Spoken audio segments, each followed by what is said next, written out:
你問我有沒有試過這種感覺？半夜3更，凌晨2點多，手機突然間響起，嚇到你整個人從夢裏扎醒。看一下那個嚟電顯示，是你兒子或者是你女人，你整個心立刻就抽起來，那種心驚膽戰，比現鬼船恐怖。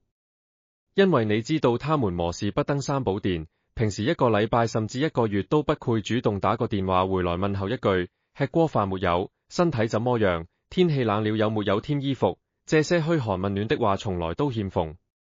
但只要他們一打來，那把聲音通常都是吞吞吐吐地開始，旋括假惺惺關心你2句，很快，他們就會露出真正的目的，最後吐出那幾個足以讓你整晚失眠的字，老爸老媽我想換房子，差一點點首付，又或者是我有一個朋友介紹了一個穩賺的生意，我想創業你支持我一下，再或者就是更驚心動魄，讓你腦袋立刻充血的一句，我炒股炒輸了，要填數，如果不填，我的房子就沒了。你隻手握住那個電話，望着擺在床頭舉那本邊角已經甩開的銀行存摺，後背脊突然就飆出一層冷汗，由額頭一直飆到落尾龍骨，心裏面有個聲音在喊，甚至是在慘叫，怎麼幫？這不展是我跟你老爸挨生挨死，省吃儉用存下來的棺材本，是救命錢，是用來防老防病防不測的最後一道護身符。不幫，看着他們愁雲慘霧眼泛淚光的模樣，做父母的心又抽着，好像有把刀在逐片割你的肉。這種掙扎，這種煎熬，這種進退兩難，你愛不是人的感覺，我相信千萬的老一輩香港人，甚至全世界的華人父母，只要你有血有肉有感情，都曾經深深體會過。你明明已經把他們養大，供書教學，熬夜賺錢，盡完了責任，但到頭來怎麼好像自己還欠了他們一輩子？為什麼你的人生到了晚年，船要是一場沒有還手之力的賭博？我行過的路多過你行過的橋，吃過的鹽多過你吃過的米。我一生人怎麼都玩過，電影我拍過，書法我寫過，篆刻我雕過，天下美食我食過，四方美酒我飲過，紅顏知己我都遇過，怎麼都試過，怎麼都看化透了。對於子銀，對於子女，對於這份所謂血濃於水，斬不斷理旋亂的親情捆綁，我有我自己一套非常頑固，可能在很多人眼中是非常冷血、非常不近人情的看法。我整天跟朋友講，子女是獨立個體，他們的窮，他們的失敗，他們的投資失利，絕對不應該由你的棺材本去填。這句說話是不是很狠？是狠到好像一刀劈下去一樣。但是你想想深一層，你在失眠的夜晚好好地想真一點，這句說話不是狠，是救緊你，是救緊你全家人的未來。今日我們就當是坐在維港旁邊的一間老茶樓，飲着一壺正普洱，剝着花生，好好地聊一下這個問題。為什麼人老了，一定要學會蔡瀾這種所謂自私的哲學？為什麼你越不肯幫，你的晚年反而越幸福，你的子女反而越學懂生性做人，識得尊重你？如果你不希望你人生最後那段路變得毫無尊嚴，晚景淒涼，變成一場狗血淋頭的倫理鬧劇，你最好就留心忍下去。如果你不想自己的心將來被人剁碎，你就一定要聽清楚我講的每一個字。很多父母，特別是我們這一代人，經歷過打仗，挨過窮，經歷過60年代制水，沒飯吃的艱辛，所以骨子裡就有一種近乎自虐、近乎殉道的犧牲精神。我們以為愛就等於要為子女省吃儉用，春蠶到死絲方盡，炸炬成灰淚始乾，要將自己燒到成身灰，才覺得對得住天地良心。由他們出世那一刻開始，你就開始存錢，不是存給自己養老，是存給他們去外國讀書。讀完書回來，又要擔心他們結婚夠不夠錢擺酒，結了婚又要幫他們上車買樓，買完樓又要幫他們湊孫。你整世人的人生軌跡，就好像一條被綁在磨盤上面的驢，圍着子女這個圓心不斷地轉，不斷地轉，轉到4個人都未停過。但是你停一下想一想，你活過你自己的人生嗎？你有沒有試過有一天是為自己而活的？這種沒有底線、未有自我的付出，究竟是愛還是害？我同你講，這些不是愛，這是害，是一種包裝得好精美、好偉大的慢性毒藥。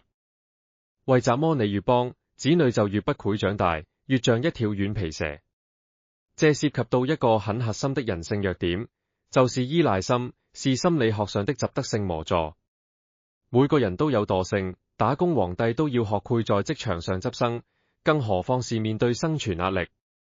如果你的子女知道，只要他們打個噴嚏，只要他們在外面闖了禍，回到家就有一部永遠不會關機，密碼是他們生日的提款機等着他們就不會學會怎樣去面對風浪，不會學會怎麼叫做責任感。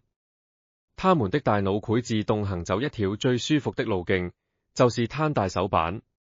這個世界是很現實的，特別是到了2026年這個經濟環境這麼波動的時代，貿易戰、通脹、財運潮，一波未平一波又起。投資失敗，買樓變了負資產，被公司磨程地財運，這些已經不是新聞，是報紙每日的頭條，是朋友圈日日都有人喊救命的常態。你幫得多少次？你幫他船了第一次，他以為天掉下來都有老爸老媽頂住，下次他就夠膽跟你輸鋪更大的，因為他沒有痛過，他根本不知道錢是要見血才能賺回來的。這個就是人性，人性是趨利避害的，是會選擇最容易的路嚟行的。你以為你是在救他，其實你是在剝奪他們成長的機會，你是在剪斷他們的羽翼，然後罵他們怎麼不自飛。他們學不懂怎麼叫痛，怎麼叫後果。一個人如果不知道做錯事會有後果，他是永遠都不會成熟的，他永遠都是一個40歲的小朋友。我整天都說，父母的責任在他們完成教育那一刻已經畫上了句號，你已經光榮畢業。之後他們的路是怎麼走，是他們自己的做法，是他們自己的命。如果你硬是要伸隻手出去扶到他們40-50歲，頭髮都白了，船是個新手問你拿錢，這個時候你不要罵他們沒用，你要罵的是你自己，你要打的是你自己的心口，因為這個啃老族是你一手一腳用你的血汗錢和那所謂的母愛父愛培養出來的。你看大自然的動物，獅子老虎到了一定年紀就會狠心地趕子女出門，讓他們自己學會狩獵，學會面對危險。為怎麼號稱萬物之靈的人類反而是這樣糾纏不清？因為人類多了一樣東西，叫做無謂的面子和自我感動的犧牲精神。很多父母覺得幫子女買樓是一種準債的表現，甚至覺得是一種可以拿出來曬的光榮。你看我多本事，我幫到兒子上車了，我沒有辜負做人老爸的責任。但是你有沒有想過，如果你為了幫他上車，將自己全副身家全部丟下去，搞到自己患了病都沒錢去看私家醫生，要在公立醫院排長龍，甚至要轉回頭低聲下氣地求他照顧你。你說兒子，老媽今天很不舒服，你可不可以陪我看醫生？他的眉頭一皺，你的心就亮了一截。這種是不是真的好大的本事？這種才是子女最大的負擔。你以為你幫他解決了眼前的問題，其實你是在那裡埋下了一個更大的家庭悲劇的種子。有一天你倒下了，你不單止幫不到他，船會成為他最想甩掉但又不敢甩的包袱，這個包袱重到會壓碎他對你近全的尊重。所以不要做一部沒有感情只識得套錢的提款機。提款機人人都中意，但當你套不出錢的時候，別人只會一腳踢開你，或者乾脆拆了你的零件去肉。要做就做一盞指路明燈。你的人生閱歷，你挨過的苦，你見過的世面，你跌倒過又爬起來的經驗，這些才是最寶貴，沒有人闖得走的財富。你要教他們怎樣在這個弱肉強食的世界找吃，而不是直接將食物嚼碎了餵到他們嘴邊，餵到他們變成未牙老虎。他們要撞板，要痛過，要試過在深夜喊到聲沙，要試過被人追債追到走投無路，才會學會下一次怎樣避開那個洞。這個過程很殘忍，你做父母的看到都會很心痛，但這個是必經的階段，你不可以因為不忍心，就親手扼殺了他們進化成一個完整的人的機會。你的不忍心，就是他們未來人生路上最大的陷阱。在這裡，就會引申到一個很多人覺得大逆不道、顛覆傳統的觀點，就是蔡瀾式的自私。怎麼叫蔡瀾式的自私？我不是叫你做孤寒鬼，一毛不拔，自己大魚大肉看着子女餓死都不理，絕對不是。我講的自私是一種對自己生命的高度負責，是一種將自我價值放到最大的生活藝術。你看我住在酒店，我不買樓，為什麼？因為買樓要打理，要交管理費，要擔心漏水，要處理一大堆瑣碎的麻煩，船要看樓下看更面色。我將這些東西全部外判，什麼都不理，專心過好我的每一天。我身邊有個團隊照顧我，有司機，有秘書，有物理治療師，有管家。這個團隊讓我的生活過得恰到書的和有條理，讓我每一日都可以用最好的狀態去面對世界。我花了好多錢在我自己的健康和心境上面，我將那些所謂的磚頭資產慢慢變現，變成我碗中的一口靚湯，變成我眼中的一幅好畫，變成我嘴裏的一件肥美的和牛，變成我飛去世界各地的機票。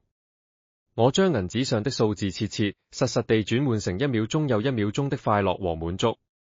很多人看到這裏就會說，你這樣花法，以後留點什麼給後輩啊？我想跟你說，我留給他們的是這個世界上最寶貴，用錢都買不到的東西，就是自由。你想真一點，為什麼我死都不肯去住我那些侄子或者晚輩的家裏？因為我太明白什麼叫相見好同住難。就算是兩父子兩母女，日日對住，實有摩擦，實有嫌隙。他們後生有後生的世界，有他們的伴侶和小朋友。我老人家有我老人家的節奏。無謂勉強，無謂做那個破壞氣氛的多餘人。我現在這樣將自己照顧得妥妥當當，行得走得吃得睡得，每日精神爽利，笑容滿面。他們見到我這麼硬淨，他們的心是不是立刻安樂了？是不是覺得如釋重負？這種自私其實是幫子女卸下了最重的心理枷鎖。你知不知道現在這個社會，一個中年人像你子女這樣的年紀，他們要面對多大壓力？他們要湊仔，要供樓，要面對職場上的廝殺，已經是筋疲力盡，心力交瘁。如果他們每天回到家船要擔心你老爸今天有沒有亂吃鱷，有沒有跌倒，有沒有又不記得關火，他們是會崩潰的。你活得越自在，越精彩，你的子女就越不用分心，可以全心全意去打拼他們自己的江山。他們看着你80歲船識寫書法，船識得周圍去試新餐廳，船識得跟那些後生女講笑話，他們是會覺得好驕傲的，會覺得這個老爸真的好正，好潮，好像一個傳奇。這種吸引力，這種魅力，遠比你很卑微地將一疊疊帶有血跡、帶有汗水、帶有你節衣縮食的痛苦的銀紙菜給他們，更加來得動人。你給錢他只是當你是金主，你活得精彩，他們才會當你是偶像。所以你看，我越是享受生命，越是將錢用在自己身上，我跟身邊人的關係就越融洽。因為我沒有拖累他們，我反而成為了他們精神上的一個避風港，一個可以拿出來炫耀的有趣長輩。他們得閒的時候過來酒店探下我，同我吃餐飯，大家開開心心，講的都是風花雪月，講下我最近又去哪裏玩，吃了些什麼新奇的東西，不是柴米油鹽的煩惱，更加不是開口問你這樣這那樣。這種關係是清爽的，是沒負擔的，是舒服的。我整天都說，錢如果留在袋裏面，它只是一個數字。如果你死了留給子女，很可能變成一條刺插在他們兄弟姐妹的心口，搞到他們爭產反面。只有在你生前將它變成一種美好的生活體驗，變成一種令身邊人都覺得如沐春風的氣場，這些錢才真正發揮了它的價值。但是這個故事去到最深層次，涉及的是一個更加赤裸的問題，就是權力、尊嚴和人性本質的問題。你做了幾十年人，你應該很清楚，這個世界是很現實的，人的心是趨利避害的。我不是說人性本惡，我只是說千萬不要去試探人性，千萬不要用你的棺材本去考驗你子女的良心，因為這場考試你輸不起。你試想一下這個情景，假如你今日聽我說，將你這筆老本收得嚴嚴實實，每個月有穩定的現金流，有自己的工人，住在一間不錯的老人公寓或者自己的舊樓裏，你的子女上來探你，你拿出靚茶招呼他們，跟他們講你最近去哪裏玩，買了些雜腰心頭好。他們要換車差少少剪，開口問你借，你可以很有型地說：哎呀危子，我的剪鎖死了做定期，又或者說我的剪自己都有打算，你自己想辦法啦。你猜他們會怎麼樣？他們可能會有少負失望，甚至發一下脾氣，但轉過頭他們依然要尊重你，因為他們知道你是有底牌的，你不需要靠他們，你是一個獨立的強者。他們來探你，是為了想見下你這個風趣的老爸，是為了陪伴，甚至是帶着笑笑敬意，想沾一下你身上那種經過歲月沉澱下來的貴氣和通透。你在這段關係裡面是站在主導的位置，你是關係的話事人。但是如果做了另外一個選擇呢？你將所有的老本，為了幫兒子買樓，為了幫女人還債，全部掏空晒，一毫子都不剩。那你的處境就會從天堂直墮地獄。到了那個時候你好窮，你沒剪，你身體開始多病痛，你需要人照顧。你開口問子女拿家用，你說兒子，給點錢老馬去看醫生啦，或者女人，我想買件衫。你估下，他們的樣子會變成怎麼樣？一開始他們或苦船有少少良知，會給你，但日子久了，你就會在他們的眼神裡捕捉到一絲絲厭棄，一絲絲不耐煩，好像你是一個阻住他們生活的大石頭。你每一次伸手，都是在消耗他們對你的近全親情，消耗你們之間最後那一點點的溫情。他們不會覺得你當年是傾盡所有幫他們上車，他們只會覺得你就是一個累贅，一個沒用鬼，淨識得拿錢的老人家。他們來探你，不再是因為想見你，是因為責任，是因為不想被人背後指着隻梁骨說他們不孝，是為了做場戲給那些親戚看。這種探望本質上就是一種布施，一種高高在上帶有靈敏色彩的施捨。你坐在那間又小又局促的房間裡，看着他們放下些生果，講兩句門面說話，然後匆匆忙忙就走。你整個人的尊嚴會蕩然無存，你一輩子建立起來的自信會在那一刻徹底崩塌。這個就是殘酷的現實。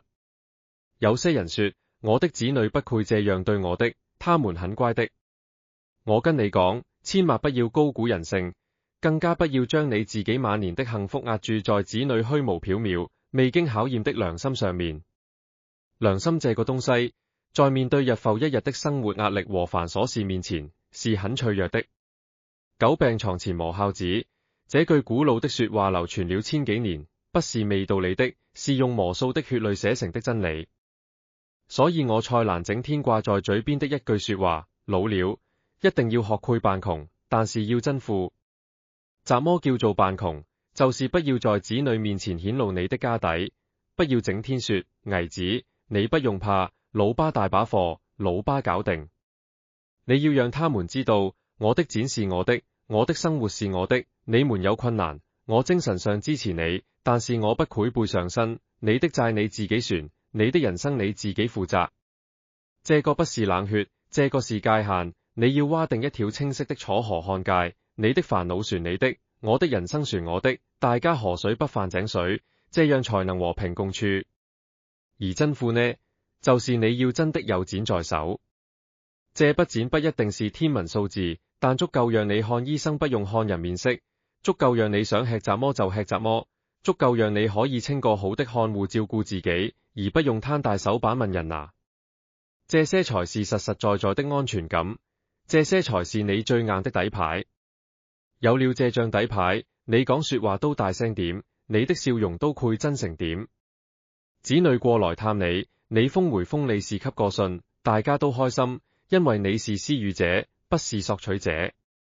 這種關係是建基於你的強大和自主之上，而不是建基於你的索取和乞求之上。這種才是真正的天倫之樂，這種才是長久的孝順。你看現在市面上很多新聞，都是講那些老人家被子女騙光所有錢，或者是為了爭產兄弟姐妹反面。為怎麼會這樣？就是因為一開始的界限沒設定好。你如果從頭到尾都企得這麼硬淨，他們知道在你這裡拿不到着數，反而會更加尊重你，因為他們知道你這個老人家不好欺負。反而是那些毫無保留，自以為是地燃燒自己的父母，最後燒到成身灰，連個安身之所都沒有，做了人球。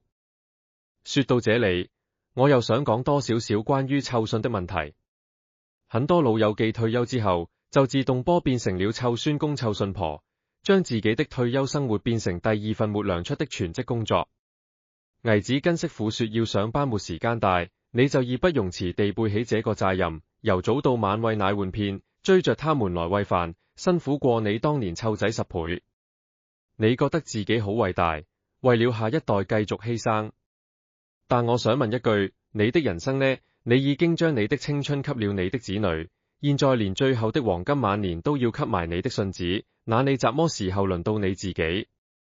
我不是叫你不好享受湊孫的樂趣，偶爾玩下，帶他們去吃甜品，不知多開心。但你千萬不要做了個全職免費保姆，更加不要將自己的人生價值綁在湊孫上面。你一旦這樣做，不單止自己累到病，你的子女都會覺得是理所當然。有一日你話身體不好，湊不到了，他們分分鐘賄怨你，說你是不是有心不幫他們。你看，這又是一個好人做到底，最後反而惹禍上身的例子。你要學會拒絕，學會說，因為我老了，我需要我自己的生活，我的責任已經完成了，你們的子女應該由你們自己去負債，自己去學怎樣做父母。這個不是推卸責任，這是要他們學識為人父母的責任。那講回頭，面對現在這個時勢，經濟環境這樣波動，子女在外面搏殺，其實真的好大壓力，那是不是就要你鐵石心腸，見死不救呢？我也未至於冷血到那個地步。我說過，救急不救窮。怎麼是救急？是他突然之間遇到意外，入了醫院，或者是有一些天大的困難，是他真的怎樣都解決不到的。你做父母的，在你能力範圍之內，你可以出手幫他一把，這個是親情。但是他說要創業，他說要換大屋，他說要買架靚車，這些不是急，這些是慾望，是虛榮，是沒那麼大的頭想戴那麼大的帽。你不要被他們包裝出來的所謂投資，所謂上車的恐慌所綁架。這些是他們自己要面對的人生課題，而不是你的。這些這麼深刻的人生哲理，其實也是時候要跟大家聊到這裏。我們講了這麼久，由人性的弱點講到界限的重要，再講到尊嚴的擁護，我無非都是想帶出一個很簡單，但很多人一輩子都參不透的道理。各位辛苦了一世的老友記，看到這裏，你可能會個心有點不舒服，好像我顛覆了你們一直嚟根深蒂固的價值觀。是啊，要承認自己過去那種掏心掏肺、春蠶到死的付出，可能是一種錯，是很殘忍的事，但真相衝嚟都是殘忍過謊言。我今日跟你講這些說話，不是要你憎恨你的子女，更加不是要你們斷絕關係。我只是想在你這個年紀，幫你撕開那層溫情脈脈、自欺欺人的面紗，讓你看清楚這個現實是怎樣冷酷無情地運作。你的子女有他們自己的命，他們的人生劇本是由他們自己一筆一畫寫下去的。他們會撞板，會跌倒，會被人騙，會喊到痛不欲生，這些都是他們條路上面必經的風景。你作為父母，你只能夠站在路邊，給個眼神支持他，但千萬不要衝出去背起他。你背得一時，背不了一世。反而，如果你放下他們，你將你所有的精力、所有的金錢、所有的關注擺回你自己身上，你在人生的最後這個階段，活到最極致、最精彩，好像一團燒到最旺的火，這個才是對他們最大的禮物。你試想下，當你每日早上起身，不是想着今日要買些怎麼送去危子那裏煮飯，而是想着今日去哪裏畫下畫，去哪裏聽下曲，去哪裏找個老朋友飲茶吹水。你的面色變得紅潤，你的笑聲變得爽朗，你的步伐變得輕盈。你不再是一個整天在家裏等子女電話的孤獨老人，你是一個擁有自己生活王國的君主。你的子女回來探你，他們見到的不是一個頭髮蓬鬆、滿面愁容、開口閉口都是癇和病痛的負能量體，而是一個充滿生命力、充滿故事、活得好通透的老人家。他們潰打衷心底裏佩服你、欣賞你，甚至崇拜你。他們潰覺得我老爸真厲害，我老媽真有型。這一種吸引力，潰令他們主動想靠近你。他們潰跟你分享他們工作上的趣事，潰跟你請教人生的難題，因為他們覺得你的意見是有分量的，你的人生是成功的。這一種親子關係是建基於互相欣賞和互相尊重之上，而不是建基於責任和施捨之上。你想不想這樣？如果你想，你就一定要學潰狠心，學潰放手，學潰去過好你自己的日子。我整天都說，最好的人生就是盡量地吃喝玩樂。這句話很多人解了，以為我正是識得享樂主義。其實更深層次的意思是，我們要懂得在有限的生命裏面，去尊重自己的感受，去滿足自己的渴望。你不要再被那些所謂犧牲、所謂賢良淑德、所謂偉大父母的光環綁住你。這些虛名不會讓你的晚年過得更加幸福，反而是你大大方方地承認，我就是中意吃好東西，我就是中意周圍去玩，我就是中意花錢買快樂，怎麼樣？犯法嗎？這種率性，這種忠於自己，才是蔡瀾哲學的核心。面對變老，面對死亡，其實未怎麼大不了的。追喪來的時候，就當他傷風感冒，過一陣子就潰好。你看我將所有東西都放低了，我不會想着留低幾多層留給那個，我亦不會想着要子女生生世世記住我。我淨係知道，我今日的這一餐飯要吃得開心，我今日要寫的這一幅字要寫得有氣勢，我今日要見的這位朋友要聊得盡興。我的人生到了尾聲，我是來享受的，不是來受難的。我有怎麼辛苦事，我一定不會去做。有怎麼令我煩心的人，我一定不會見。這種斷捨離的態度，不單止的用在物質上，更加雜用在情感上。所以，如果你現在的心船在15、16，船在想，哎呀，如果我不幫他，他會不會恨我一世啊？如果你船是這樣想，我好希望你能夠聽入我最後這幾句話。他們如果因為你不借錢給他買奢侈品而憎你，那這個子女，你根本不需要他的愛。真正愛你的人，是會明白你的界限，會尊重你的選擇，反而是你毫無底線地去滿足他，你是在縱容他的貪念和軟弱，你是親手將他變成一個不識感恩、不識負責的廢人，這個才是真正的害他。各位老友記，人生是一場好漫長的馬拉松，跑到最尾那段，不應該是一場慘烈的犧牲，而應該是一次華麗，有晒燈光和掌聲的謝幕。你的任務已經超額完成了，你供書教學養大他們，你已經對得住天地良心，對得住列祖列宗。剩落嚟的路是他們自己要跑的，而你要做的就是坐在觀眾席最好的位置，喝着香檳，吃着魚子醬，好優雅，好有型地看着他們怎樣在賽道上掙扎，怎樣跌倒，怎樣爬起來。必要時，你可以大聲叫一句加油，但是千萬不要衝落場幫他跑，因為你一落場，他們就永遠學不會靠自己跑到終點，因為這一場是他的比賽，不是你的。你要示範給他們看，一個真正通透的老人家是怎樣面對生命的最後時光，不是在唉聲嘆氣，不是在數自己還有幾多日命，更加不是在擔心身後事，而是盡情地去燃燒每一分每一秒，將這些日子過得比後生的時候更加璀璨，更加任性。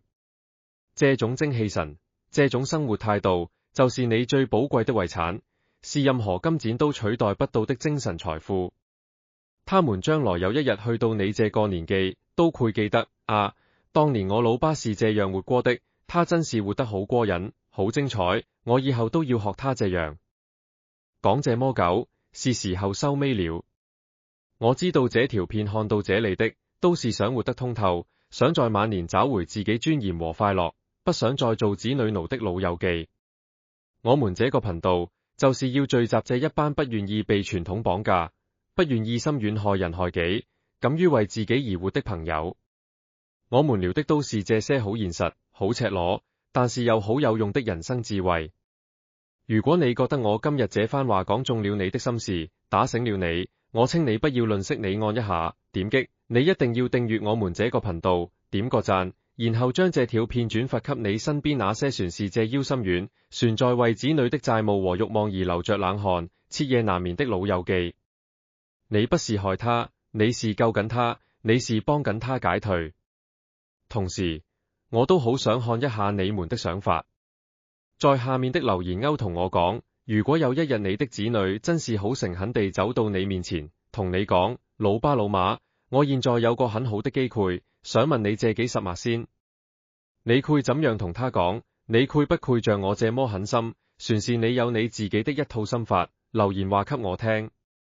我好想看一下你們的智慧，我們在留言區再聊過。